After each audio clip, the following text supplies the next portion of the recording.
Welcome to the Organic Wine Podcast. I'm Adam Huss, coming to you from Los Angeles, California. Thanks so much for listening.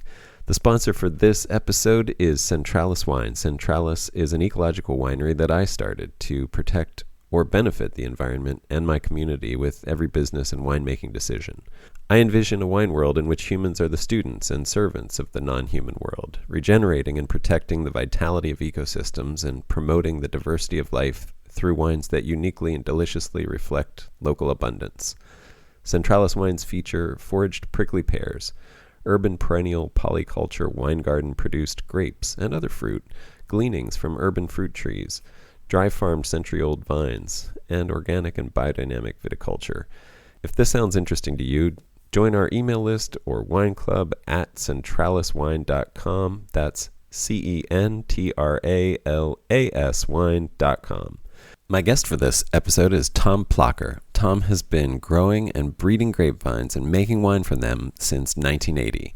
He was a longtime friend and mentee of Elmer Swenson and lives and grows grapes in Minnesota, just north of the Twin Cities. Tom has bred several varieties of grapes that are patented and available for sale out in the world if you want to get some. And you've heard about at least one of them if you've been listening to this podcast, Petite Pearl, on a recent episode with Montpellier Vineyards in Vermont. In this interview, Tom gives us detailed instructions about how to breed grapevines, with some amazing tips and an in-depth sense of what is involved. While Tom isn't focused on breeding for resistance to mildew or pests, what he's doing and what he teaches us in this episode may be some of the most valuable information I've ever shared on this podcast, with no disrespect meant to all of my wonderful guests who have been on here before, because learning to breed grapevines is what will make it possible to adapt to the rapidly changing climate and find a delicious future for wine that doesn't require the unsustainable use of chemical sprays. Tom literally shows us the path to the future of wine, and that it's something you can do with some intelligence, patience, and care on your own, without a lot of land. Here's a fun fact. The time it takes to research, develop, test, and get approvals of new chemical pesticides is about 10 years. The time it takes to breed, grow, prove out, and patent a new variety of grapevine that could have any number of beneficial traits, including a diminished need for new pesticides, is about 10 years. Forget the fact that the development of the pesticide took millions of dollars, too, and that breeding the grape just took time and some knowledge and practice. Imagine if all of us who grow vineyards also began collecting, crossing, and breeding new vines. Imagine where we'd be if we channeled our resources over the last 80 years into this approach to resilience and vitality in our vineyards, rather than trying to prop up a handful of increasingly more feeble grapevines with the ongoing development of chemicals that degrade our environment and make climate change and human health worse.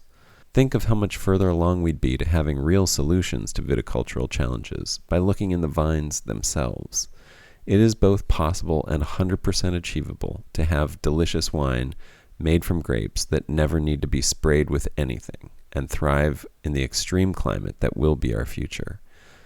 But not as long as we fetishize and clone the same vines over and over again. If we take the knowledge that Tom gives us here and apply it to the California wine industry alone, we could have a continually renewing, regenerating, and improving cycle of increasing health and flavor in our wine and our world, rather than this downward spiral we're on that has an expiration date. The only thing standing in our way, I believe, is prejudice. We've created a hierarchy in which a few types of grapes, and only those few select grapes, can make great wine. That hierarchy is bullshit. All grapes are hybrids. I hope you'll join with me in normalizing the idea that wine is not made from a few European grapes, but from an ongoing process of adaptation, innovation, experimentation, and inclusion. If you do, I think the future of wine can be exciting. It can be diverse. It can be delicious. In this interview, Tom gives us the tools to get there. Enjoy. Tom, welcome. Thank you so much for joining me on the podcast. I'm really looking forward to talking to you. Well, thanks for inviting me. I always like a chance to talk about grapes. Hey, all right. Well, it sounds like they have been your life for quite some time. um, would you be willing to just sort of lay out how you got into what you're doing? Like what led you on this path? Oh, well, um, I've been growing grapes here in Minnesota since about 1980. No, 1979, 1980. And back then, we didn't really have many options to growing French hybrid vines and burying them over the wintertime, which Mm. meant most of us had really small vineyards because it's really awful work in November to be doing that and digging them up in April. That's even worse. Oh. Um, but meanwhile, there were a number of people who were trying to breed hardier grapes all along. Elmer Swenson, who was my mentor and really close friend for many years, um, is probably the most famous grape breeder from this area. Technically, he lived across the river in Wisconsin, but he was more part of the Minnesota community, I think. So Mm. he bred cold hardy grapes for about 50 years, starting way back in the 1940s and 50s, Wow. and just died in 2005, I think, is when Elmer died. Um, Wow.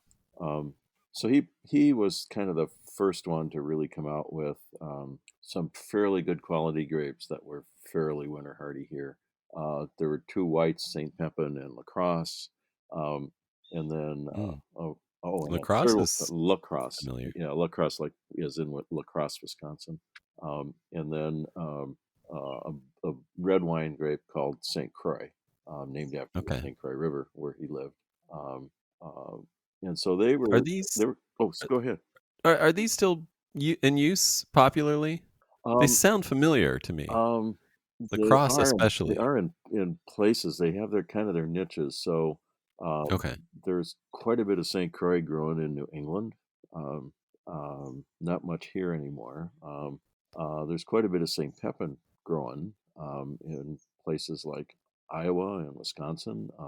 Wollersheim Winery in Prairie du Sac, Wisconsin, near Madison, there um, Okay. makes really outstanding ice wine from St. Pepin, and they sell it for Mm. about $50 a half bottle. Mm. So they like their St. Pepin. Um, um, yeah. So it's a Okay. kind of a flowery, fruity white wine, and the grape has low enough acid you can finish the wine dry, which most Mhm. grapes here can't. It can't be finished dry. Um, Because the acid's so because high, of the it acid. gets Yeah, it's just, just a little. It needs just a little bit of sugar to offset the acid. got it. And lacrosse is still growing a lot in places with a little hotter and longer growing season, like it's Nebraska. It's real popular in Nebraska. Um, Okay. um, yeah. So, oh, and Edelweiss. I forgot to mention Edelweiss. Oh, yeah, I've definitely That's heard of another that. white grape of his. That was one of his very early ones from the 70s. That is the um, most widely grown grape for white wine in Nebraska, and they Okay. make it in all different styles. I've definitely heard of it on the East Coast too, in New England, Yeah, yes, for that's right. sure. They grow it in New England too. It's not quite hardy enough for Minnesota, reliably, but for those areas that are maybe in a climate zone milder in the wintertime, it fits that niche really well. Um, and then Elmer went on to, um, through the 90s, he introduced a bunch of other grapes that for wine that were more or less widely accepted in this area. Yeah. But so he was kind of the first. But meanwhile, going way back into the early 70s, there was a small initiative that started at the University of Minnesota Horticulture Research Center. Um, Under Professor Cecil Stushnoff and a graduate student named Patrick Piarki, who was working on his master's degree there. And so they decided that they were going to start a whole new line of cold hardy grape breeding using the hardiest native grapes they could find in this area.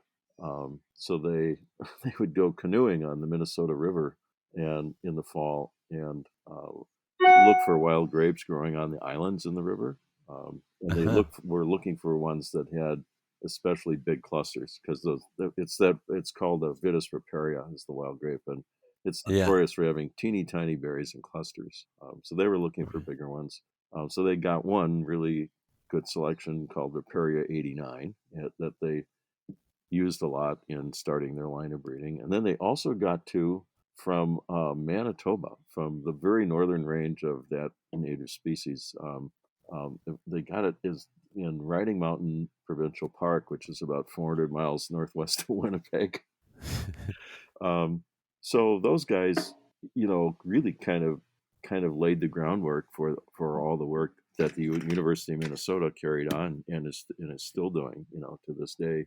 Wow. And Okay. those riparias found their way, of course, to Elmer Swenson as well, and got incorporated into his work, and then they got incorporated into my work. So I think just about all our contemporary cold hardy grapes here have either the Manitoba riparia or the Minnesota River riparia in their background somewhere. Hmm. And the Manitoba riparias are especially interesting because um, they're sensitive to day length. And when you hit about August 20th here, the days, we're far enough north. We're right on the 45th parallel here. The days definitely start getting shorter. I mean, I don't really notice it, but these wild grapes from Manitoba notice it, and they start hardening off and start getting ready for the winter. And Huh. so I see that trait in some of my varieties too. A Crimson Pearl it's really prominent in my Crimson Pearl variety. That usually hardens off their shoot. It shoots completely all the way to the very tip of the shoot by the time the fruit is ripened and ready to harvest, and sometimes a little bit Wow. before. Um, so um, Wow. yeah, so there's kind of this whole lineage here, uh, Yeah. but those are kind of the two main groups: the university group and Okay. Elmer Swenson. Um, Now, and I've yeah, got to no. know people in Okay. both places. Peter Hempstead was hired in 1983 or 84 by the University of Minnesota to be a full-time grape breeder. So what the graduate student and Cecil had started had progressed to a point where the university decided they wanted to do this long term, and they could afford to hire a full-time person to do it. So Peter went on and made a selection from the seedlings that Patrick had produced, and that got named Frontenac. And you probably heard of Frontenac Sure. grape. Yeah. And then Frontenac mutated out there, and they got Frontenac Gris, and then Frontenac Gris mutated into a white grape, and they got Frontenac Blanc. So they got three out of that for the price Yeah. of just making one F1 cross. So that was extremely lucky. Um, they then went on and bred Marquette and La Crescent, and most recently Itasca. Which is a white grape they released Right. 2 years ago. Yes. So all of those are I know. Well, they're definitely familiar to me, and I know definitely in use on the East Coast yeah, everywhere around you, I'm sure as well. Yeah, yeah. Um, let me go back to what got you started. Why were you even growing grapes to begin with? Did Oh you? well. Um, so for until about 2011, I actually worked in the tech industry because private grape breeding is not a way to actually pay your bills and live a normal life. Um, um, because the payoff comes when you actually license a nursery to to produce your vines from your varieties, and then you get patent royalties from. But that's 10 or 12 years or more. So I Right. worked full time in the tech industry, and one of my first jobs was uh, I got to spend a lot of time in Germany for a couple of years, and I was really lucky to be stationed around Hanau near Frankfurt. So when I had time off, I just drove on over to the Mosel and the Rhine, which wasn't very far away, and really enjoyed Probably a nice drive a too. really gorgeous drive. And I just got completely enthralled with the vineyards and scenery and the wine culture there that was so embedded in their local culture. So I came back and planted a few grapevines in my backyard, and um, joined the Minnesota Grape Growers Association, which had about 40 members at that time, and um, house, and that's where I met Elmer Swenson. He would come to the meetings. So yeah, that's how I got involved in it, Got it. and And that was back in the 70s, 80s. yeah, that That's was when the you, early 1980s. So I started and so eventually it on my was, own, and then got it. I got involved with in starting a winery cooperative here. Um, there was it got to a point in about 1982 where there was only one commercial winery in Minnesota, and Okay. so they took that as an opportunity to screw the price of grapes down on people. Um, and people got tired of that because that's back when we were burying grapes still for the most part. And so Right. there's enormous amount of work that went into these grapes, and they were paying them like 20 cents a pound or something for them. And so so a group of those growers got together and started the Minnesota Wine Growers Cooperative, which was just set up as a legal farmers cooperative. Um, and so that's where they would sell their grapes to the cooperative, where they would get paid fairly, and they would get an annual dividend depending on the wine sales. And we bought out the equipment from a winery that had ceased to operate, so we kind of moved that all to uh, Stillwater, Minnesota, which is a big tourist town on the St. Croix River here near the Twin Cities. Um, and that winery operated as a cooperative until just last year. So it was about 40 Oh, years, wow. a long time. Wow. And the last winemaker, when he retired, was one of the original members of the co-op. So that was turned out to be turned out to be uh, a, kind of a bigger success than I think any of us thought it would ever be, because the starting it was such a struggle. We thought it was Mm. going to go under quite a few times there. So I got involved in that, and um, through that I also learned a lot about the wine business, because one of my jobs that I volunteered for was to go around to bars and restaurants and try to sell them the wine. And back in that time, no one had tasted Minnesota wine, and a lot of them weren't real inclined to. So there was a lot of Right. bias to deal with. I I learned to be thick-skinned about it. Um, I learned a lot about the Mm. wine business, and I learned a lot about grape growing from associating with all those people who had more experience than I did. And So so I yeah. Oh, go ahead. you always had an interest in making wine from the grapes. It wasn't just Hmm. purely a like a horticultural fascination. Yeah. It was kind of both, but I really love the winemaking, and I still do. Yeah. Um, uh, yeah, and so what I did for about 10 or 12 years, kind of through the 90s, was just accumulate a really big collection of grape varieties here at the farm in Hugo. And I don't know, over the years, I probably had 200 different varieties there. A lot of them were from Elmer Swenson. There were a few Minnesota ones, University of Minnesota ones, um, a lot of French hybrids, uh, and I made wine from all of them. So I really got to deeply know what their value was for wine. And so there were some French hybrids that weren't nearly hardy enough here, but Mm. they made really terrific white wine. And I thought, this is, I got to get this into my breeding someday, because as one of the quality parents in a cross. A lot of times in our crossing here, in the first generation, we'll cross something super hardy, something that survived 40 below zero here, with a much less hardy variety that has really good quality for wine, and you end up Got with it. a lot of progeny in between somewhere. And it often takes a second generation of breeding to really get what you want. But that's often our first step here. And so yeah, so I Well, always thought the winemaking was really worth it, because I always like to say that I've never made a cross from anything I either haven't tasted the wine from or made the wine. oh And wow. that's not 100% accurate anymore, because I've kind of borrowed in my breeding varieties from all over the place, but that's about 90% the case still. Got it.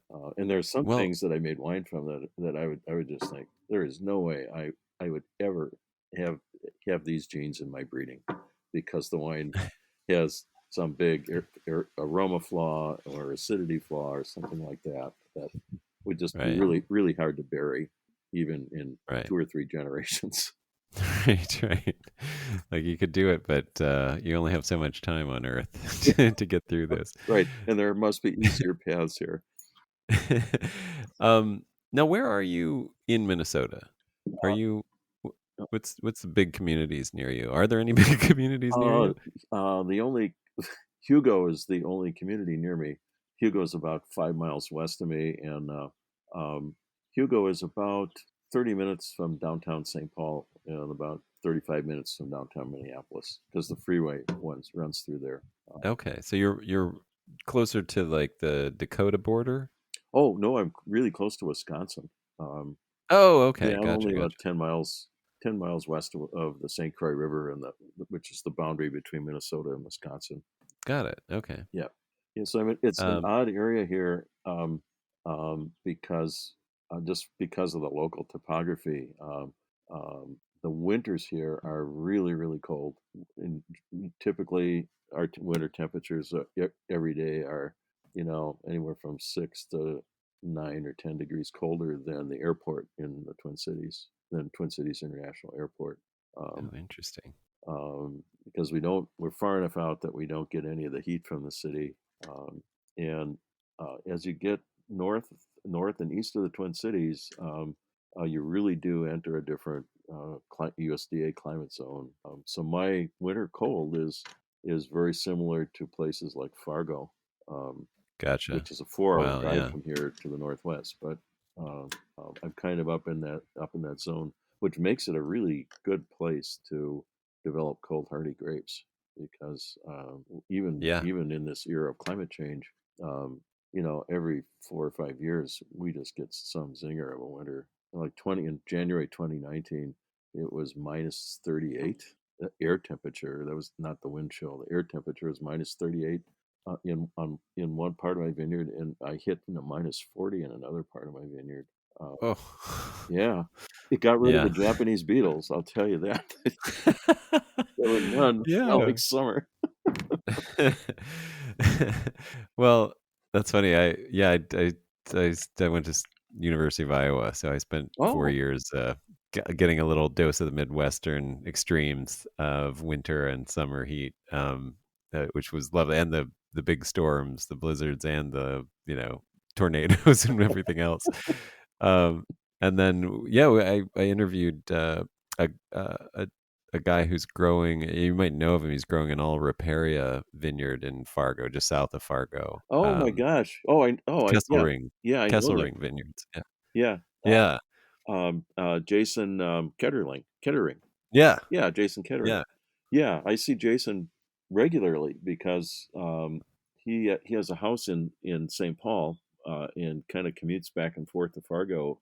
So Right. whenever I want to Yeah. send wine or vines or something up to Fargo, Jason takes them for me, Oh, great. and sometimes he brings wine back for me too, which is nice.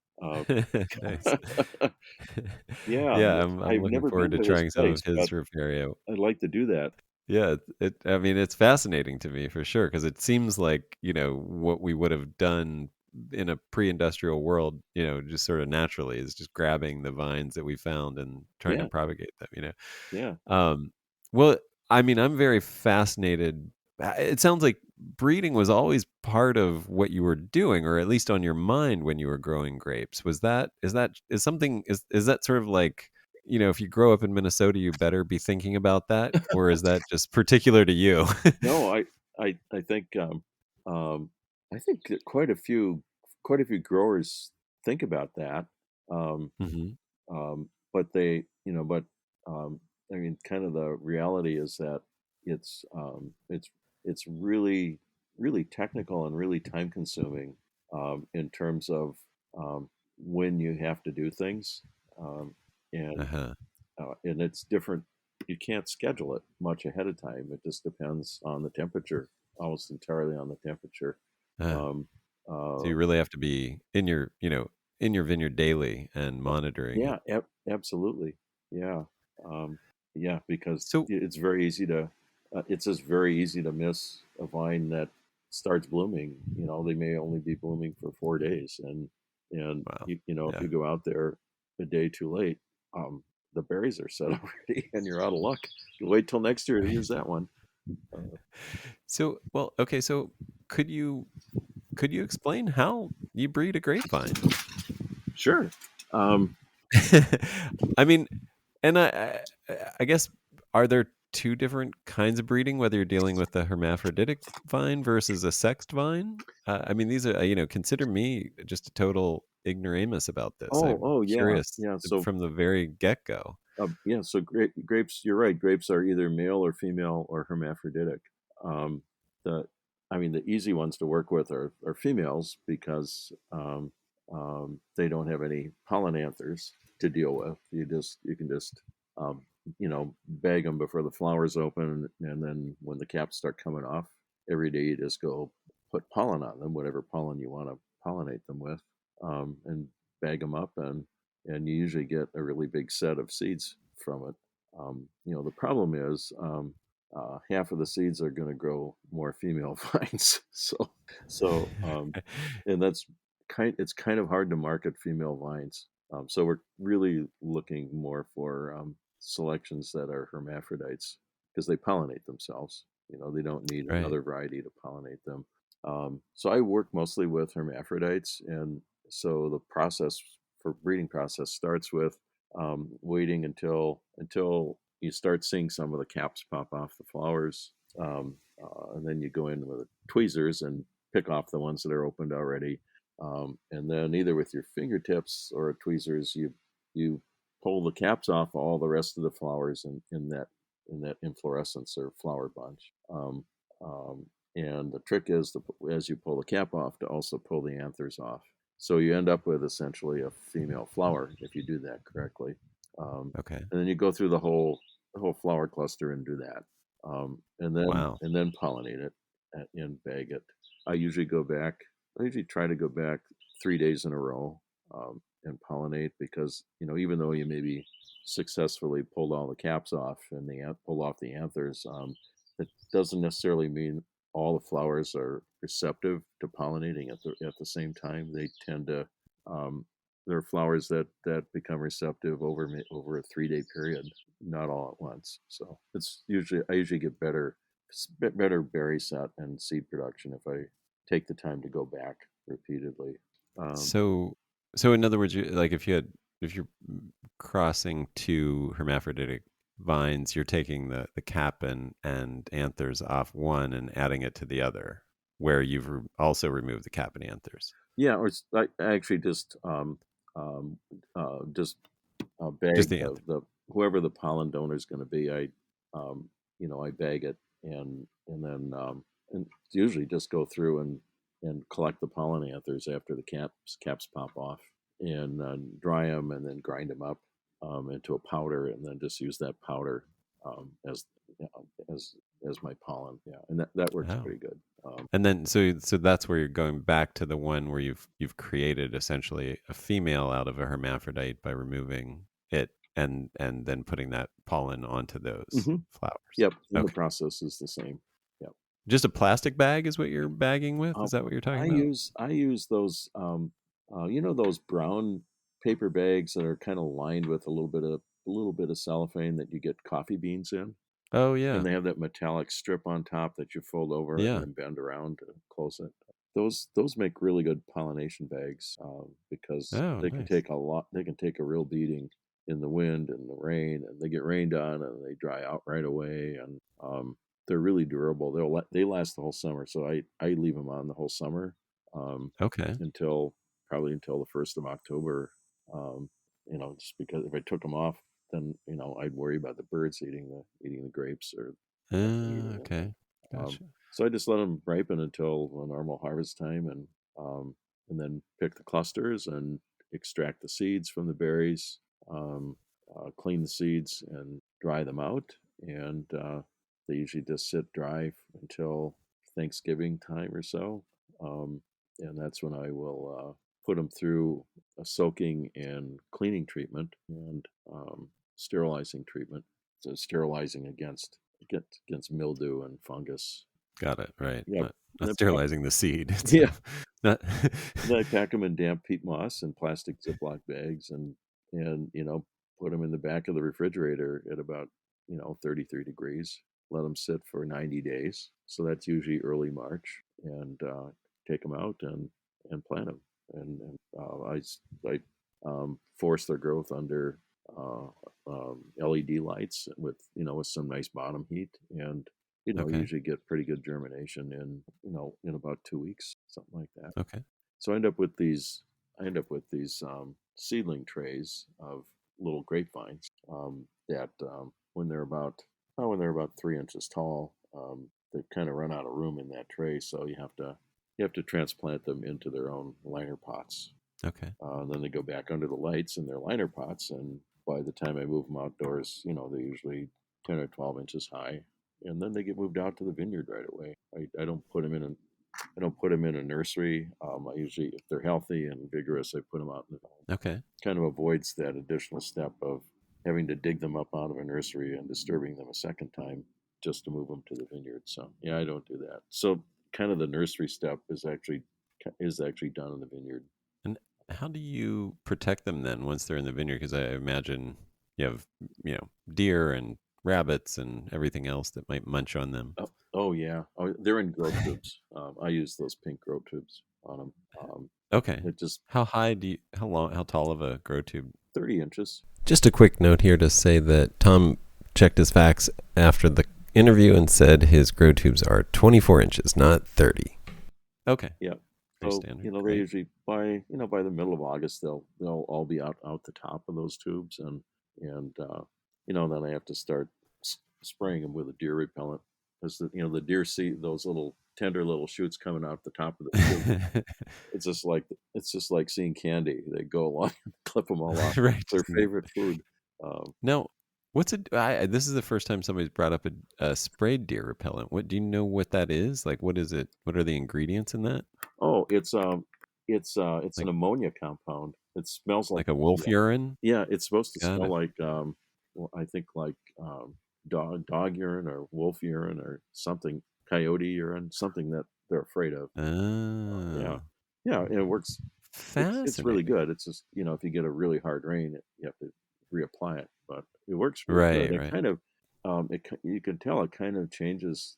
It kind of changes the way the route they walk when they come through our place here. They definitely change their route and go around, And as does long that as they mean can you're smell not? that.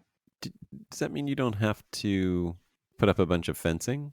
Well, I don't know. Fencing is really expensive, so I never really did it. Um, Uh huh. um, so I just And you've had no problems or yeah, I minimal really haven't had enough any problems. problems. Um, I just have to be persistent and keep the repellent on. Huh. It's a pretty quick thing to do. I use Hinder, which goes into solution really well, and you don't need to cover the whole plant. All you need to do is just give it a little give the growing tip a little squirt of it, and because that's what they want to eat anyway. They get a whiff of that when they walk up to eat that tip, and they move on. Huh. Yeah, so it maybe takes me maybe an hour and a half to do the whole place. That's fantastic. Is it now? I'm just this is riffing on this idea, but could you just spray a perimeter of that around them rather than spray each vine, and then they wouldn't even enter the vineyard? I have kind of Or wondered or do about you? that. I mean, a few times when I have when I had a spray, but I almost had no hinder left in the container. I sprayed Uh-huh. I sprayed across the ends of the rows, and I think it was a little inconclusive. I think some of them did come in, but I think it probably had some effect too. Right. Yeah, So Hinder is the name of this deer repellent. yeah, That's an ammonia Hinder's the name compound. of Okay. that one. Then there's another one from Sweden called Plant Skid, SKYD, and that one is made. Okay. That one's made from rabbit's blood, and Oh boy. it's fairly disgusting to use, and No. it clogs up the sprayer nozzle. But um, um, What is the theory behind that? um, I'm not quite sure. Just it's so gross that anything is repelled It, from it it. definitely Like, repels rabbits too. no doubt. but it but it Wow. attracts dogs, oddly enough. So Oh I boy. used to use that one up until 2 years ago, and I got tired of mixing it, and so I would be walking down the rows, squirting this on the vines, and my dog would follow behind me, and he would He would put his He's tongue like out, licking it off as you go. kept all the drips. He would he would lick all the drips that rolled off the leaves. And then when I was mixing Oh, it, one time, I I had to run in the house or something, and I came back out, and he was drinking it out of the bucket. He was just obsessed with that stuff. oh man. Almost as good as killing your own rabbit. That's funny. Well, okay. Well, this is fascinating. So, I mean, thank you for sort of breaking down the breeding aspect. It does, yeah. I mean, if anybody has not looked at a grape flower, what you just described may not seem that difficult. But if once you get into looking at grape flowers, and a little more closely, you'll be like, "What the heck? How do I do what?" Yeah, It's pretty detailed tweezer work, it sounds like. yeah, what you do discover is that, the size of the flower varies a lot, across Uh-huh. varieties. There are some varieties that I will never use for anything but a pollen parent because the flowers are so small. I Uh, just can't imagine trying to pick the anthers off. oh, wow. And so you have to do that with every flower on that cluster of flowers, Yep, right? you do because, otherwise there's probably gonna be some self-pollination. If you left some Right, so that's like unopened, when that cap pops off, it scatters pollen from the so we're anthers, and chances are pretty good it's gonna hit one of the flowers you've emasculated. Um, wow. yeah, So it's like 75 to 175 probably on depending on the cluster size yeah, of the yeah, right? Wow. yeah. And I'm sure that you have to be careful about each of those as well. How do you only need one cluster? I mean, I'm sure for just to insurance, you need more than one. Is that right? You want to Yeah, it depends on how much okay, seed I want. If right? if it's something that I really want I really want a big population of seedlings. I don't know, I'll do 5 or 6 bags or even more. Especially if it's a small flower cluster, uh, I'll do more bags. If it's something with really big clusters, I'll do less. Okay. Do you it does this guarantee consistency in the seeds? Because I thought seeds, left to their own devices, sort of each mutated in their own genetic way. Oh, well, yeah, well, um, uh, grapes are really, really big outbreeders. So, when you bring these two really different varieties together, you get a really big scrambling of genes to the extent Okay. that every seed is going to have a little bit different set of genes. Got it. Okay, that's what I thought. Yeah. You get a lot, and to me, all the variability you get in those seedlings is a good thing because it Right. increases your chance of getting a combination. Right. And so that means then once you plant them out to seedlings and then into their grow pots and then out into the vineyard, Hmm. each one of those you have to watch because any one of them they're all slightly different and any one of them could end up being the right one, the one you're looking for. Exactly. Yeah. And And how long does it take until you know that? well, usually the first 40 below zero winter is pretty telling. Right. Um, So I actually kind of look forward to those because it screens out a lot of grapes right away. But I also am aware that it may be screening out some that are perfectly hardy here, except for those extreme winters, and they make really good wine. So I usually, I mean, of course I note that down, but the survival, but I usually grow those back up again and give them a shot at making wine. Um, so Gotcha. it takes about, it's usually about 6 or 7 years before I'm really done with them. And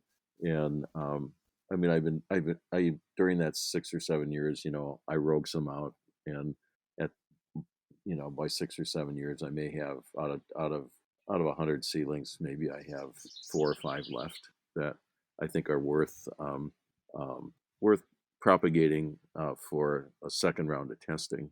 Um, Gotcha. and that's usually done at um, at a commercial winery, or a lot of my selections are at universities that have viticulture programs. Yeah. So, yeah, so that's kind of, we call it second testing. So that's um, Right.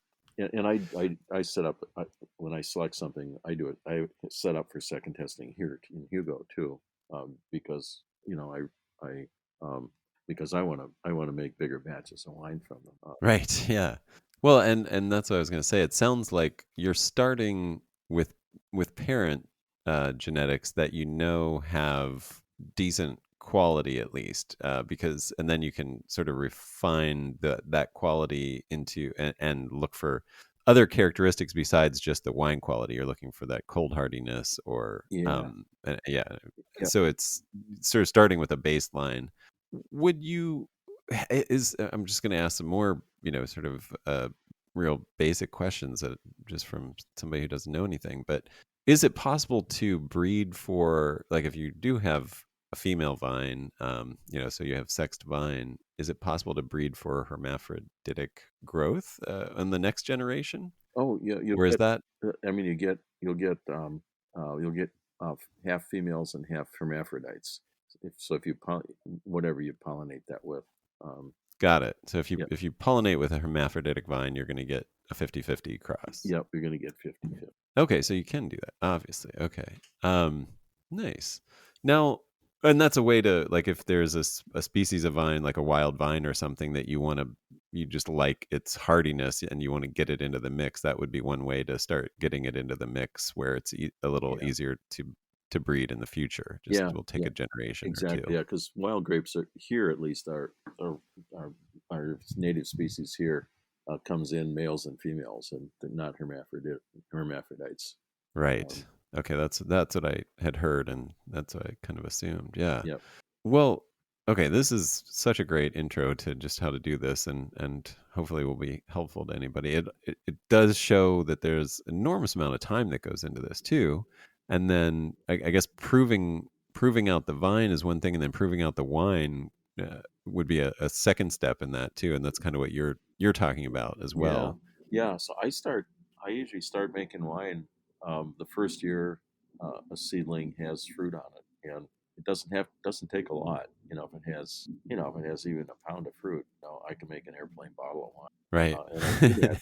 There are years when I've made over 100 of those, and even with that, making that tiny amount, you learn so much. Um, just you know you run some tests on it, and just crushing the grapes and tasting the juice and seeing the color and the acidity and smelling it. You just learn so much about the potential of the grape for wine, and then you ferment it out, and usually we taste those by November or December, because an airplane bottle of wine isn't going to age very long. Right. The Right. smaller they are, the shorter time they Yes. live and stay healthy. Yep. Um, Yeah. yes, So and we do. I how, have a how bunch of group of people who are real good wine tasters. So I get together with a couple times during the winter, and we hack through all those. huh. And I take that feedback really seriously. It's a real important part of doing this. Yeah. Now, how? I mean, is this like the first year that they've been planted that they produce? I mean, Oh, you probably are familiar that, like, in commercial cycles, the rule is like 3 years, just to where you cut the fruit off just to allow the vine time to establish itself and give itself to vegetative growth before you let it give energy to reproductive growth. Is that not no, we an impact? Oh yeah, I pretty much follow the same rules. Okay. It's usually the fourth year. It's usually the fourth year that they have their first crop of. It Okay. happens to be something that's really vigorous and precocious. Sometimes I've had fruit the third year, but um, it's usually the fourth year. That you get a pound or a couple pounds or something like that that you can really work with. Right, right. Okay. Nice. That's fascinating. All right. And I mean, I guess the other thing that this brings up is are you organizing a whole lot of land? I mean, it sounds like you need a sort of like a grid because every year you're going to be introducing new things and you sort of have to track them through their growth. So, you have like an expanding vineyard, like a constantly cycling vineyard, Oh, at least multiple blocks that you can sort of cycle vines through. And what do you do with them if they don't work out, if they don't, oh, I prove out? just pull them out. Okay. Yeah, so Yeah. you really hit on something important here about this. The piece of land I do this on is not all that big. I think it's maybe all on, I don't know, maybe 2.5 or 3 acres. Okay. There are probably a couple thousand of these seedlings on that land because they're planted at close spacing too. They're planted at about just over like 20 inches, 20 or 22 inches apart. Oh, wow. Okay. Yeah, because I figure, um, by the fourth year, some of them are going to start taking themselves out of the picture anyway, and they're going to be pulled out, or they're going to just be Right. dead from the winter. Um, Right. and so the space gradually increases between the vines. Not always in Got the it. way you want it to, but Right. Right. not always with perfect separation between the vines, but it gradually opens up, and so by year 7, the row is almost empty, except for the ones you've decided to keep. Huh. Okay. Yeah, so it is That every year makes it changes. It's every year I I pull vines out, and every year new seedlings go in, so it's constantly changing. got it. And how do you track that? Is it by area within, like, do you have sections sectioned off, or are you tagging? Like, what's your organization Oh, method? I do. So I have metal tags on everything Okay. out in the vineyard, and then I also keep a plot map, a digital plot Got map, it. and I update Okay. that. I update that every Gotcha. summer. And my numbering scheme for selection numbers actually refers to the location in the vineyard of that selection. So um, each seedling has a block number, a row number, and a seedling position number in the row. Okay. Yeah. So um, So it's really until easy it to go gets find things there. It makes a lot of sense. So, I- if I was a young aspiring vine in your vineyard, my goal would be to move beyond being numbered and to achieve a name. Is Yes. that is that the idea? My graduation would be when I get called Petite Pearl. Yes. That would be your dream. Okay. I And love that. you would wish that I moved faster than I do. A and are you trellising? Is there a trellis that just stays there that you let these things climb up? Are you staking them? What's that like for Oh, well, support? they're all trained to a top wire cordon system on a Okay. trellis. And then they also when they're young, they have a bamboo stake that supports them too. Okay, and And so the is growth. that at what height is that top wire cord? Is that a 60 inch, It's 50? yeah, um it's about 5.5 feet here. Okay, Yeah. got it. And is there any way to bird net a top wire cordon? Oh Do you yeah. have to do that? Yeah. Okay. Oh, and I do that. I have to do that. Well, because I was gonna say, we're is really that more close like a to. canopy? Do you just cover the whole vineyard with like a canopy of netting, like, or how does that work? I just cover row by row. Um, so I just roll out a whole row's worth of netting, and pull it over. Okay, and I it's screw it up yeah, on it's just like a right over the top kind of thing. It's just right like a over the dome top, and of then I go netting. through with clips, and I clip the two sides of the edges of the netting together underneath. So there are Got some it. birds here that somehow know how to go underneath the netting if it's open and climb Yeah, up the and smart ones. climb up Yeah. to where the grapes are. Yeah. Yeah, I've seen those little guys in mine too. Yeah. Um, um, okay. All right. Well, okay, that's super helpful. And that's the top wire cordon. What are would you explain why you would use that as opposed to something else? And is that based on where you are, or yeah, what are the advantages, disadvantages, and reasoning behind that? Oh, okay. Yeah, that's a good question. So it's based on how the majority of these vines like to grow. So these are Okay. really different than vinifera vines you'd see in California, which tend to like to grow straight up. So people grow them Okay. on those low wire systems. Right. And these are just the opposite. So um, on these, the shoots want to grow out sideways and hang down. Um, Okay. so if you put them on a VSP system, vertical shoot positioning system, like you Yeah. would use in California, um, the, the shoots don't grow up. You have to pull them up Right. and Right. Do like, all this contorting. every week. You got to go through and pull them up and stuff them through the catch wires, and they'll just hang over the catch wires. So so if you have the cordons and the fruiting spurs up on this top wire, the buds just grow out and hang down, and the fruit is right there under that top wire and gets really good exposure to the sun because just the shoots are all hanging below it. Got it. Yeah. So I And you want exposure where you are, as opposed to here we want shade. oh yeah. Yeah, like there you need it because you're getting you get the heat in the summer for sure, but it's not a long summer. Right. Yeah. Yeah. Our summer's definitely over by the 1st of September, pretty much. Um, Right. so we have to get everything right by the end of September, because the days start getting really short too, and the sun is noticeably lower in the sky, so the Yeah. intensity of the solar radiation is much less, and it just goes downhill during the month of September. You Right. can just feel it happening. The nights start getting really cold, and it's the degree days really drop off in a hurry. Right. So yeah, so we have to do everything we can to get them ripe in September. So we pull leaves off too, pull basal leaves if they're in the way, if they're causing shade, And if okay, and yeah, gotcha. do what we Yeah. can to get them exposed well.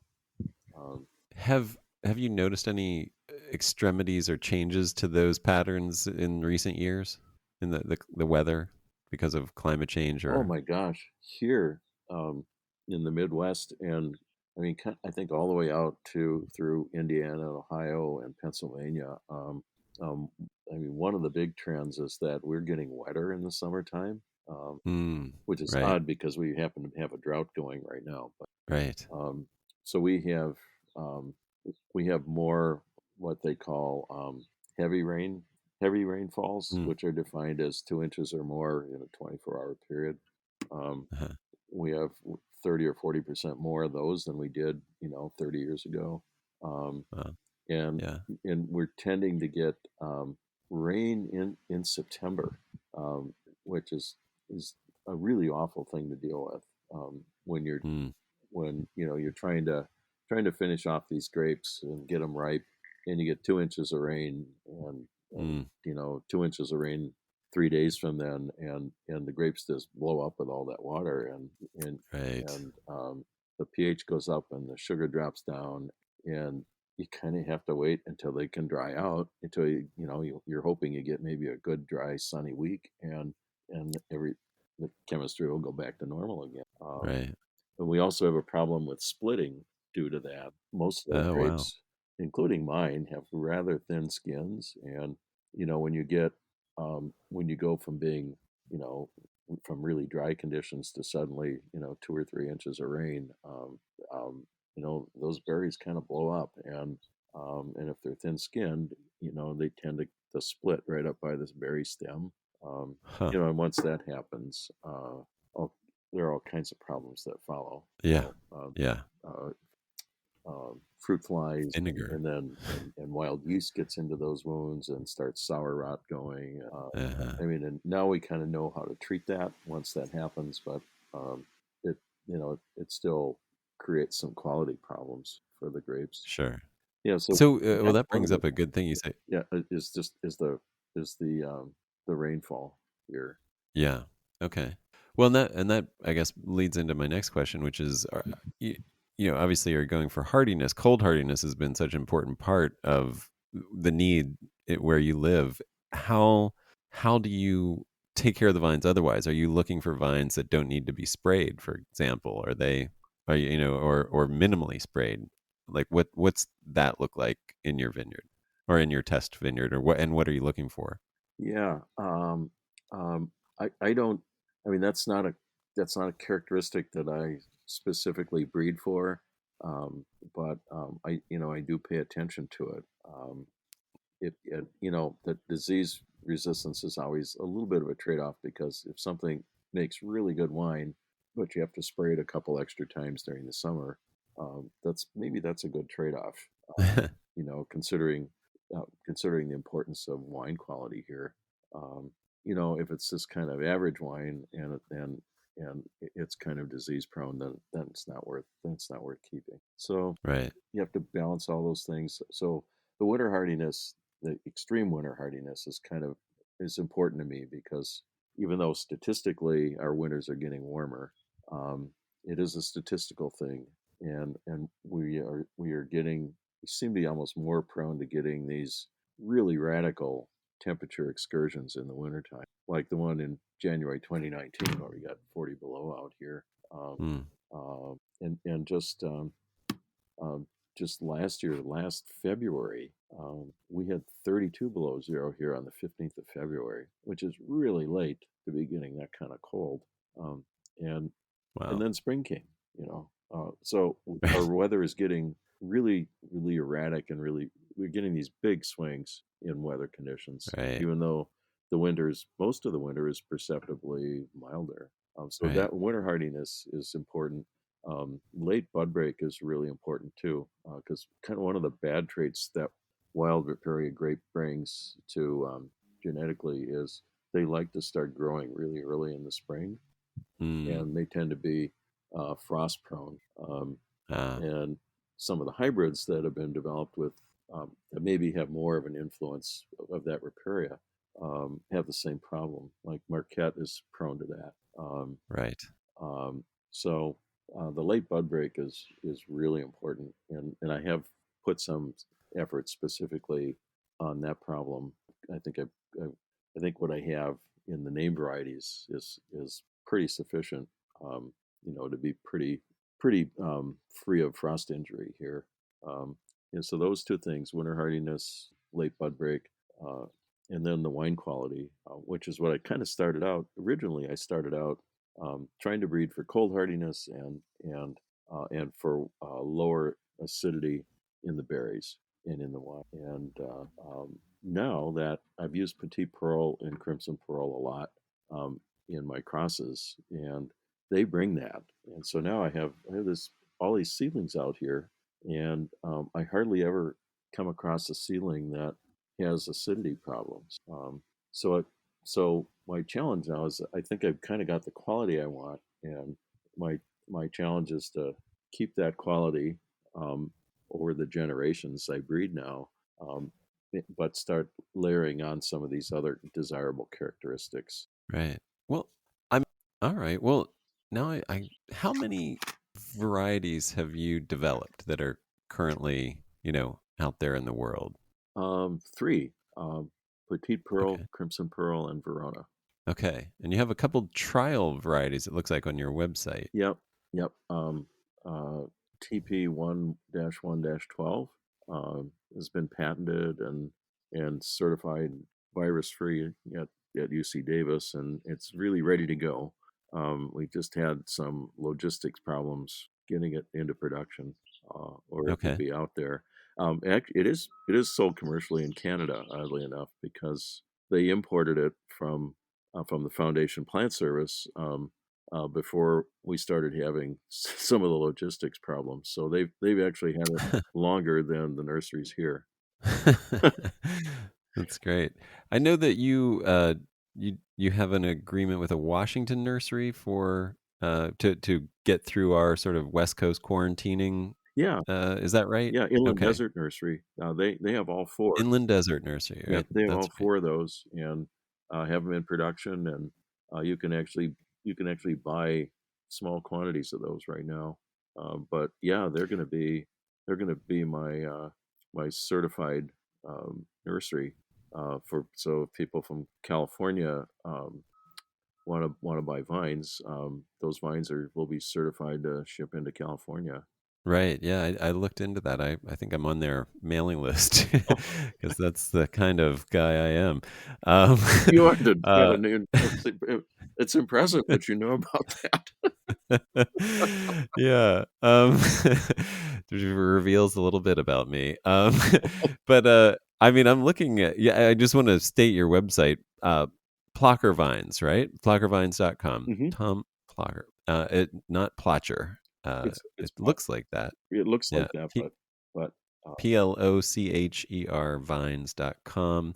And you have that, the TP1-1-12, and it's just like a mouth-watering sort of one of those kind of, you see that cluster and you're just like, oh my gosh, please give me that. it Uh, is a weird grape. It's really beefy. It gets, um, some grape clusters, some varieties produce clusters that have these like little sub bunches off to the up off the sides, and we call those shoulders.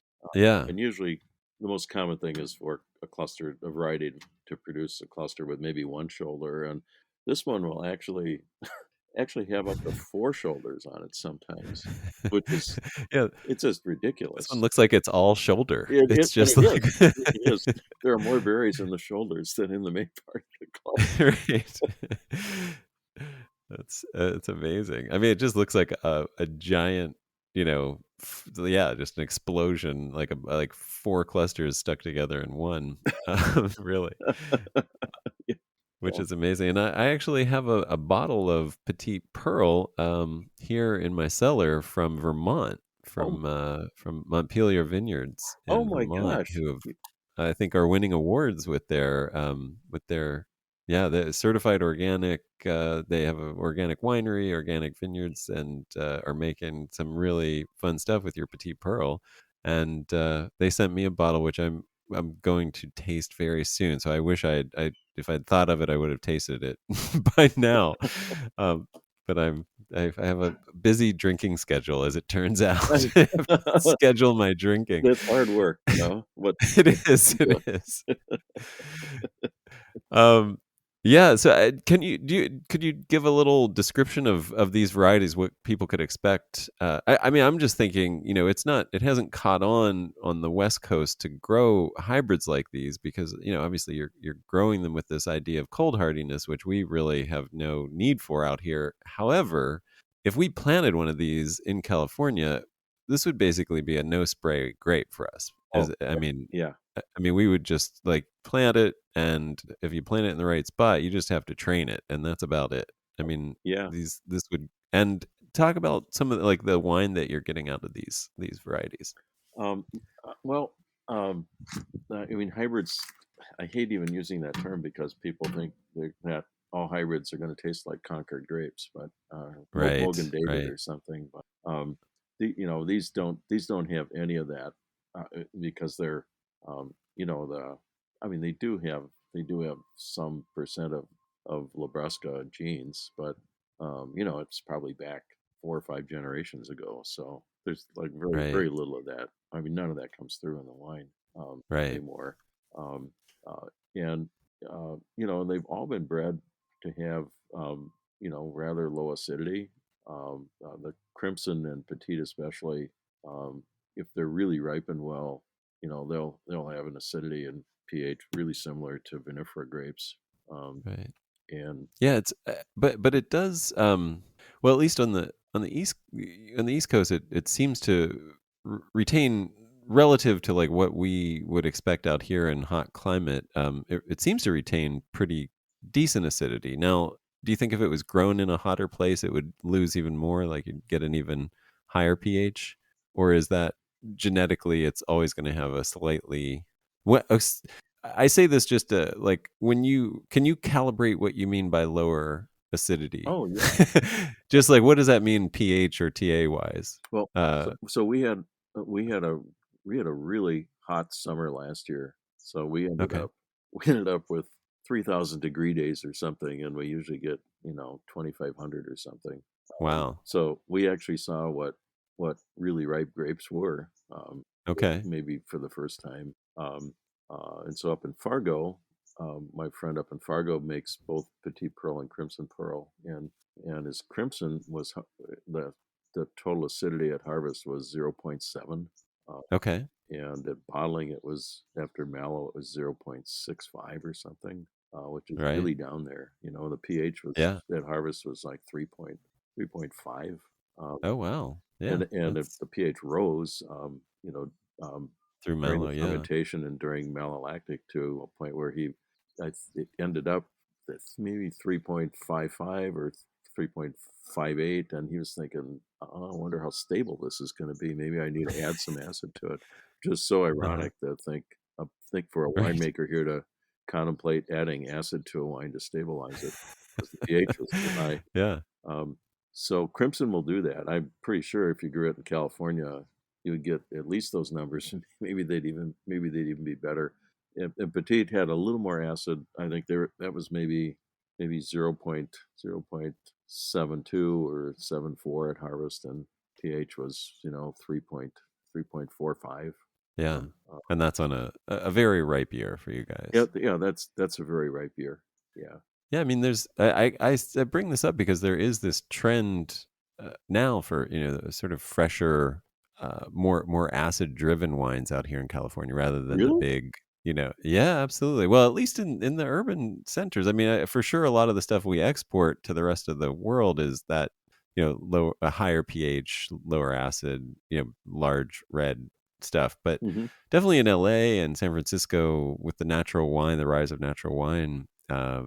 There's a lot of interest in especially in the growers, like the younger generation of growers that I kind of the people that I know and am familiar with are definitely looking for things that hold their acid. It's tough to, I mean, a lot of what we end up doing is picking early, but then you might sacrifice some flavor development, some phenolic ripeness, and so if we had a variety that achieved phenolic ripeness while maintaining nice acidity, 3.4, 3.5 would be lovely, Yeah. at harvest, especially, with here with the heat and everything. That's something that, Pinot does in cool climate here. And that's still hard, it still might be a little higher than that, the pH. So it's, yeah, I think that there is, I think, and the same people that are looking for that acidity are definitely less interested in vinifera.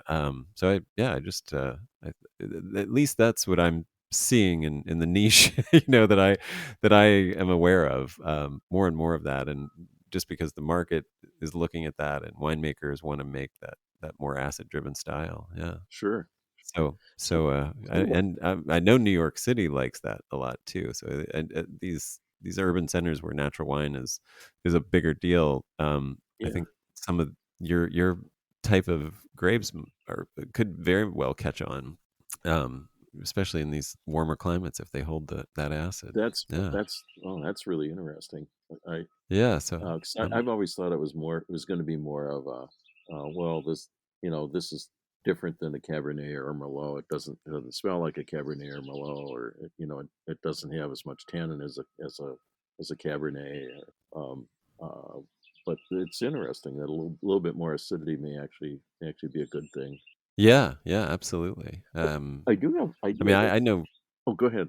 Well, I was just saying, I know personally for me, I'm in LA, and we have a pretty maritime influence thing, so it's not super hot where I am, but I definitely was looking for something that held its acid with a lot of heat, and so I ended up using Southern Italian varieties. If I'd waited a few months, my mind, I started discovering all the hybrids and things that I probably would plant now, and if I replant, it's definitely going to be with I mean I'm actually really interested to try some of your varieties. That's one of the reasons I have the desert, the inland desert nursery on on my radar. Definitely looking to get some of that and replant with that when and if that's necessary. That would be awesome for them to find their way back to California, where they sat for 5 years to get certified, and then Right. got shipped Yeah. to Washington. Right. Right. Yeah, that's funny. Um, and yeah, it's I mean, a lot of what I want to do with this podcast is bring attention to these options and just, it's, I mean, I know right now I just sprayed this morning and I've been spraying, on a 10-day cycle all growing season, and Oh I my! still see powdery on Holy my cow! vines. Well, Yeah. I mean, no, I'm using all organic stuff, so it's all preventative. But we haven't had a rain or anything like that since March, and I've been spraying since then. Every 10 days with stylet oil, cinerate, organicide, and some sulfur on the vines that don't have grapes, the young ones that aren't holding grapes yet.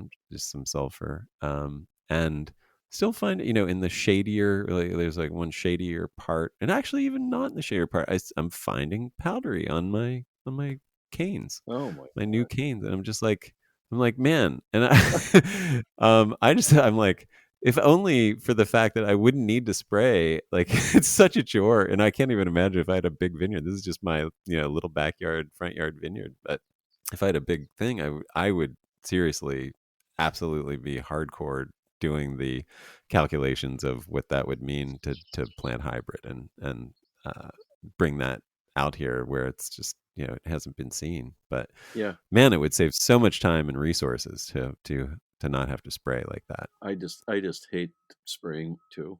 It's just Yeah, I just hate being out there with that mist blower blasting away and cloud of smoke yeah, around me, and um, and I'm all geared up in all this hot stuff I got to put on so I don't inhale it or something. right. I really hate Yes. spraying. And just yeah, Yeah. right. Which is why one of the reasons I only spray 4 times a year. Well, I mean, that kind of shows that with these varieties, you can get away with that even in a climate like yours, where you have this massive mildew pressure and of multiple varieties, and so that's saying a lot. And out here, where really, we if you're in a bad area, you might have a little downy, but generally, powdery is our main fungus issue, and that I think would just these don't even they wouldn't even blink at powdery. No, they wouldn't. They wouldn't. um, Because as I said, I've never seen powdery on them here yeah, in all those years. yeah, that's amazing. Um, well, this is great. What does the future hold for Plocher vines? Well, I have I have two really new selections that that I'm going to get I'm going to get patented and try to get into nursery production over the next 5 years. One of them is very similar to Petite Pearl, um, only it ripens about 2.5 weeks earlier, which is a really good thing for lots of places. In the Midwest here, as well as New England, especially. They're looking for earlier things, and it's a little bit hardier than Petite Pearl. And then the other one is a grape that makes really terrific wine. And it's really on the low acid end, and it survived that 38 below zero winter up in that part of the vineyard. It's never had any winter injury on it. It's been through everything over 7 years. So that one just in general is going to be kind of an advancement, I think, over for the winter hardiness part, winter hardiness, and keeping the good wine quality part of this. Yeah, so Right. those are the two. I also I started breeding grapes for white wine kind of late, um, and because I was working full time all those years, I thought I needed to just focus on one thing, so I focused Right. on dry red wine, Okay. and Yeah. so about I started breeding whites maybe 7 or 8 years ago, not very long. So I finally have I have I don't know 8 or 9 selections, and I just propagated them up for second testing for myself, and I sent some up to Fargo to that place. So we'll see, we'll see how those do. My goal with those was to I've been trying. What I would really like is a cold hardy version of Chardonnay, because all our cold Mm, hardy whites are more Germanic style or more Sauvignon right. Blanc style, and I really love on oak Chardonnay, and Yeah. so that's so it's all most of my crosses have been oriented toward that, um, and so we'll Great. see. I haven't done much winemaking with them yet, Okay. so we'll see what happens with those. But something will probably be coming along eventually in for a white if one of those pans out. And I'm Okay. still doing crosses too. Although Right. this is I think this is my last year that I'm going to do crosses because I'm 71, and this the pipeline is about 10 years long. So I thought I don't really want to be doing this when I'm in my 80s. So my wife convinced me it Right. was probably a good time to stop. Kind of wrap up what you were working on and stop. Yeah, you may thank yourself. Your future self may thank your current self in a few years. Well, she said, But man, I imagine it's hard to give that up. It must be such a, almost an obsession at this point, it is. finding these things. It's so hard. It's so hard to give it up. Um, she will allow me to do crosses if someone else grows the seedlings. She just doesn't want me to increase the seedling anymore. Got it. So Got it. one of my really weird projects that I have started to work on. So uh, my brother-in-law lives in Oaxaca, Mexico, and he is a agave grower and he runs a mezcal palenque. Oh, He wow. makes gourmet mezcal and ships it up to California and Chicago. Of course, yeah. We drink a lot of it We here, drink a lot believe of it me. in Los Angeles, that's for sure. Yes, we do. Yep. Um, he and I started a small vineyard down there near Oaxaca City. Oh, We have wow. Syrah, Carignan, and Palomino, all of which are supposed to be grapes that don't need much cold to go dormant for the winter. And what Mm. we found is that their temperatures in the fall and early winter um, are not cold enough to really make that happen. So they want to grow continuously, and they want to have two crops of grapes every year.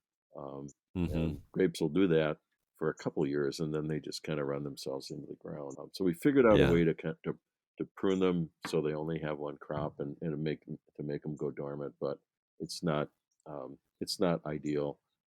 So I am gonna breed a grape for that part of Mexico that has a super low uh, cold requirement to go dormant. Um, Gotcha. and I'm so lucky because um, Bernie Prinz at um, the Foundation Plant Service at UC Davis. Just a quick correction here from Tom. Bernie Prinz is a horticulturalist at the USDA National Clonal Germplasm Repository for Grapes at UC Davis, not the Foundation Plant Service. Um, um, has been nurturing along this native grape that was collected near Oaxaca City about 25 years ago, um, and I think it's the only grape from that area that exists in a collection anywhere. So he sent me cuttings this spring, and I have I have six plants growing in big pots, and they grew so much this year. I think if I'm lucky, they'll bloom, and I'll be able to get a Oh. little bit of pollen. And I think I'm going to cross it with Syrah. And Oh, fantastic. Yeah, I have Syrah growing in my front yard, and yes, it does not go dormant here in Los Angeles. So I can imagine down there it's maybe even worse. Where what I do is I mean it's a small vineyard, so I can do this, but I do like a long prune, like, at 18 to 24 inch, almost like a hedge, and then strip all the leaves off. oh, And then that's sort of like mid, like right before the holidays, because it just, or over the holidays, I do it because I have time then, hmm like like end of December basically, and then I wait to do the final prune until, right before the buds push. But that initial that initial hedge and strip the leaves is how I have to sort of force dormancy here. sure, sure. Yeah. That's so I'm never there at that time. We always go down the first 2 weeks in January to visit. Um, so they've usually part of the cane goes dormant, but there's still a part that's growing on the end. So what we're Hmm. doing is just Right. cutting that part off, and then all that's left is the little part has dormant buds on it. And Right. then a month later, that stuff all grows and it kind of buds out at the same time. Huh. But it would be really That's nice if that's you didn't that's have to worry about it if it just went dormant and started to grow again when it wanted to grow, and everything, all the buds pushed at once. That would be ideal. Well, I mean, I think you might be onto something, given the way the direction of the global temperature is headed, growing some hot Yes, winter varieties, right? yes, You're just gonna have to flip everything you've done on its head I and know, I know. start. It's so odd. It's to get wrap my mind around this that it's the opposite problem. Yeah, Um, that's really interesting. I mean, honestly, I'd be interested here in LA for something like that. That sounds, yeah, like just what I need. Well, that's you could be a test grower. I'd be happy to. Let me know. Keep me posted. Okay. Yeah, you surely will. Well, Tom, thank you so much. This is really just super informative, and it's great to hear, about everything that you're doing and the potential of what you've created and what this process can do for wine in general. Thank you so much for sharing. Oh, well, thank you so much for inviting me to join you today. Um, Absolutely. I learned a lot about the California wine scene too here and what how that's changing. So that's really valuable to me. Great. Yeah. No, I hope there's definitely a future for your kind of hybrids in California. I mean, I think there is and hope there is. And maybe some of the ones you're working on in Oaxaca, maybe even more realistically because Yeah, of yeah. our heating up here. If you could breed a super drought tolerant, like a very vigorous and productive vine that does that on 5 inches of winter rain, you might you might have a gold mine on your You hand. might have a gold mine. Yeah, yeah. So I don't know about this native grape from Oaxaca. It's called Vitis blancoi. Um, Oh, it's it's really dry. Around Oaxaca there, yeah, it may have some drought tolerance to it too. fantastic. Yeah, Hasn't really been tested here, but it could be. But and it's such an obscure species. No one really knows very much about it. Um, right, I didn't even know. I actually, honestly, I don't know whether it's a male or female. What the flowers are male or female on it, but maybe right. I'll find out next spring. Yeah, I'll either need to find a Syrah vine to pollinate, or I'll need some Syrah pollen to pollinate the flowers on the wild grape if the flowers are female. got it. Yeah. And then I might Well, come to you for pollen. I was gonna say, please. I'm now gonna think about that this spring. I'm gonna be looking at those flowers a little more closely. Yeah, yeah, we Um, could collaborate on that. well, fantastic. No, I please let's keep in touch, and I really do hope that best of luck with that. I think that really is a need. I think there's definitely some big changes are going to have to be. They're going to be forced upon the wine industry that's reliant on pure vinifera at this point, Yeah, because it's just not going to be thriving for much longer. yeah. I Um, so I think what you're doing is going to be very helpful and useful going forward. Well, thanks again. Did you have any closing words or any other? I mean, mentioned your website. Is there anything else that you'd like to promote or oh, talk about? I just had one kind of a big event happen back in I think it was March. One of the wineries that makes really good Petite Pearl is Carboy Winery in Palisade, Colorado, and Okay. they get Petite Pearl really right there too. Um, Yeah. so they entered their 2018 Petite Pearl in the LA Invitational wine competition this spring, and they didn't enter it in the hybrid category. They entered it in the there's a category that's other wine grapes, something like that. Right. So I think it's kind of um, more obscure vinifera varieties. And but Right. anyway, they got a 92 score, a 92, and a gold medal. Ah, fantastic. And they had entered Yeah. some of their Italian vinifera varieties in that category, and it scored higher than those. Fantastic. So I feel Yeah, I know that Elaine Chalkin Brown from she's a journalist out here and mhm, a wine promoter. I don't know if promoter is the right word. I don't know what she is, but she's a communicator, a storyteller of the wine industry. And she did a big write up on the Northeast, and I know that the some of the wines made from your Petite Pearl by Montpellier Vineyards, there was a sparkling rosé and their red got her highest marks, and very glowing reviews really wow. for them. Yeah. So, and then I think they won another medal or something like that at another competition they've been in. So yeah, it's doing well out there in the world. Yeah. So well done. Yeah, yeah, it was very exciting because and especially it was exciting that it competed head to head with vinifera wines from California, and Yeah, and that's forced to taste those blind. The judges scored it pretty high.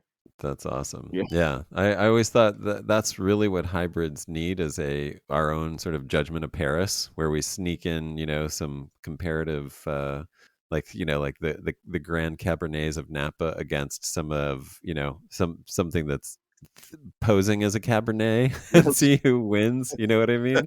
And then do the reveal and ta-da, and then yeah, that might do the trick. I think I'm just putting that out there for anybody that wants to organize that. Yeah, yeah, absolutely. So it was that kind of moment for me. That told me that after all these years, maybe it has finally arrived. Maybe it's the time. So Yeah. No, I definitely think it is. Yeah, for sure. And well, thanks for getting us there.